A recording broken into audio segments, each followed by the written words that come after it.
একটাই কথা বলার, দেখো এখন যে বিষয়টা নিয়ে সবাই পথে নেমে জাস্টিসের কথা বলছে, হ্যাঁ, যে এই মেয়ের সঙ্গে তার হয়েছে, সেটার আমরা কোনো বিহিত, সেই বিহিতের কথাটা এখন বললেই ভালো, এই সমস্ত আশেপাশে কথা না করলেই ভালো, তাহলে মূল একটু থেকে না ঘটনাটা সরে যায়, চোখটা সরে যাচ্ছে আশেপাশে বিষয়।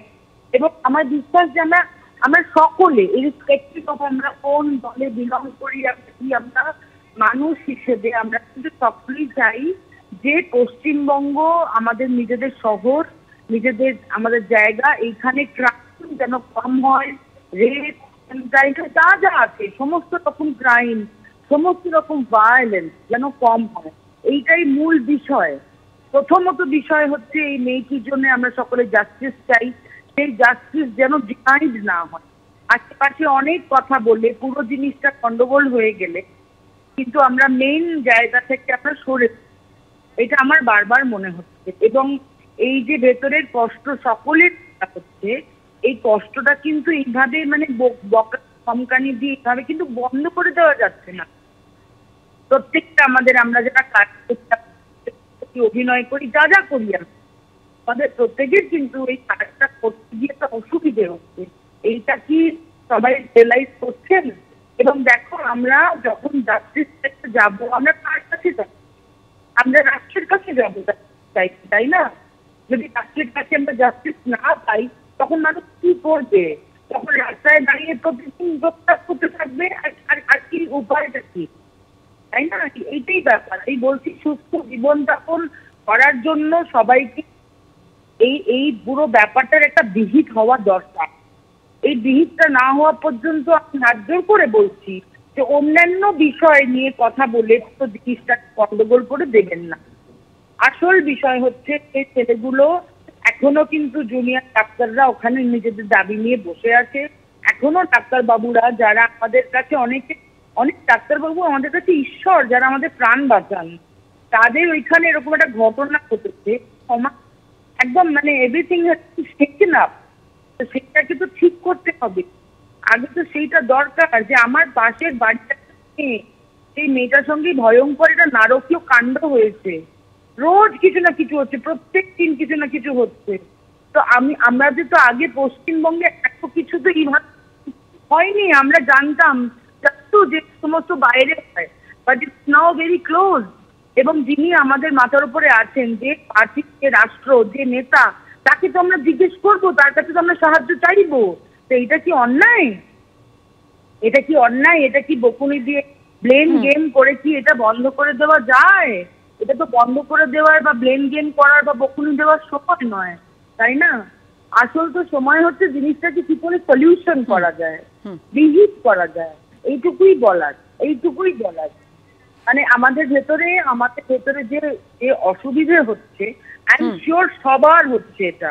এবার সেই অসুবিধাটা কি করে, মানে আমি বলছি সবার হচ্ছে, মানে যারা পদে আছে নিশ্চয়ই তাদের হচ্ছেন, তারাও তো মানুষ, তাই না? এবার সকলে মিলে আসুন, আমরা একসাথে মিলে কি করে বন্ধ করতে পারি, যাতে ফিউচার এই যে লোকেরা কি চাইছে, লোকেরা বলছে এই যে নানান ধরনের যে হুলিগানিজম হচ্ছে, নানান ধরনের যে কারাপশন হচ্ছে, এই সমস্ত জিনিস কি করে বন্ধ করা যায়। ধন্যবাদ সোহিনীদি।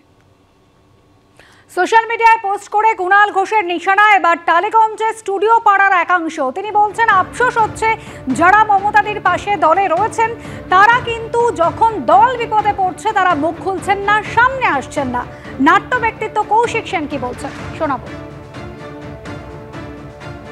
যখন আমার কলিগদের সম্পর্কে কথা উঠেছে, কারণ আমরা তো একই ফ্রেটার্নিটি, তারা হয়তো কেউ এমএলএ কেউ এমপি হতেই পারেন, আমি তো মনে করি যে তারা তাদের কাজের মধ্যে দিয়ে যথেষ্টভাবে বাংলার মুখ উজ্জ্বল করছেন। তারা প্রত্যেকেই তাদের ভালো কাজের মাধ্যমে তাদের মুখ, মানে বাংলার সাংস্কৃতিক দিকটাকে অত্যন্ত উজ্জ্বল করেছেন, সেটা কুণাল বাবুর বোঝা উচিত বা জানা উচিত। এক, আর 2 নম্বর হচ্ছে যে এই যে সাম্প্রতিক ঘটনা, আরজিকরের ঘটনা, তাতে গোটা পশ্চিমবঙ্গের মানুষ তো গোটা দেশের মানুষ রিয়াক্ট করেছে। তো যাদেরকে পদাধিকারী বলছেন তারাও তো মানুষ, তারাও রিয়াক্ট করেছেন। আমি নিজে যেরকম 3টে মিছিলে হেঁটেছি, 3টে কর্মসূচিতে অংশগ্রহণ করেছি এবং 3টে অরাজনৈতিক, ওরাও তাই করেছেন। এবং আমার তো মনে হয় যে এটাই সময়ের দাবি, এটাই করা উচিত। ফলে আমার মনে হয় না যে কুণাল বাবু যে কথাগুলো বলছেন সেগুলো খুব সঠিক ভাবে বলছেন, কোনো একটা রাগ থেকে বলছেন বা কোনো একটা দলীয় কোনো একটা চাপ থেকে বলছেন।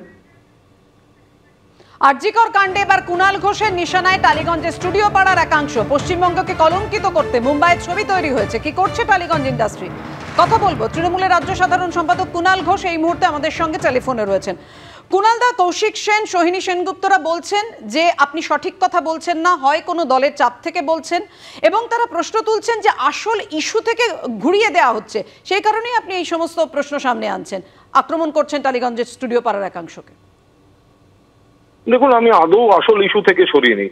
আমি হচ্ছে কৌশিক সেনদের বলে দেবেন, যেদিনকে আরজি করে প্রথম ঘটনাটা জানা যায় এবং ঘটে, সেই সময় সকলের থেকে বেশি এগিয়ে আমি প্রথম টুইট করেছিলাম যে দোষীদের শাস্তি চাই এবং যদি কেউ আড়াল করে থাকে তাদেরও চিহ্নিত করতে হবে। এই কুণাল ঘোষ করেছিল এবং গোটা ইস্যুটাতে আমি 1 ইঞ্চি সরিনি। কিন্তু আজকে ভারতবর্ষে একটা ছবি রিলিজ করছে এবং সেখানে বাংলা সম্পর্কে কুৎসিততম প্রচার হয়েছে, ভিত্তিহীন, প্ররোচনামূলক এবং সাম্প্রদায়িক দৃষ্টিভঙ্গি থেকে প্রচার হয়েছে। আমার বক্তব্য ওইখানে, এর সঙ্গে আরজি করের কোনো সম্পর্ক নেই। এবং ওই ছবিটাও তৈরি হয়েছে কিন্তু সম্ভবত আরজি করের আগে। ফলে আরজি কর থেকে আমি নজর ঘোরাচ্ছি, এই ধরনের ধারণা বা কথাবার্তাগুলো সম্পূর্ণ ভুল। আমার বক্তব্য, বাংলা নিয়ে এরকম একটা কুৎসিত প্রচারের ছবি করেছে, বাংলা টালিগঞ্জ ইন্ডাস্ট্রির প্রতিবাদ জানানো উচিত। পাশাপাশি আমার দলের যারা এই টালিগঞ্জের সঙ্গে যুক্ত বড় নাম, প্রযোজক, পরিচালক, অভিনেতা, অভিনেত্রী, যারা আমার দলের সঙ্গেও জড়িত, তাদেরও তো আরো বেশি করে দায়িত্ব এই কুৎসার প্রতিবাদ করা। এর সঙ্গে মূল ইস্যু থেকে নজর ঘোরানো, আরজি কর থেকে নজর ঘোরানো, এগুলোর কোনো সম্পর্ক নেই। ছবিটা আজকে রিলিজ করছে বলে আজকে আমি প্রতিবাদ করেছি। আমি আজ বিকেলে আপনাদের শোতে গিয়েও আরজি করে দোষীদের ফাঁসি চাইবো, কেউ আড়াল করে থাকলে তাদের শাস্তি চাইবো। ধন্যবাদ কুণাল।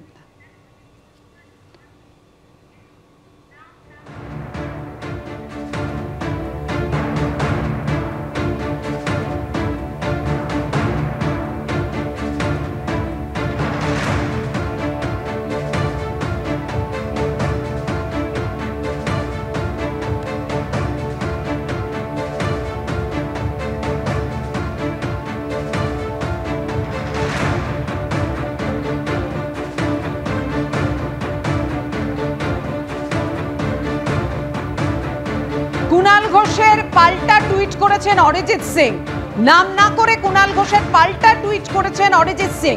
আপনাদের সামনে রেখেছিলাম কুণাল ঘোষ অরিজিৎ সিংকে নিয়েও টুইট করেছেন, তার পাল্টা টুইট করেছেন অরিজিৎ সিং।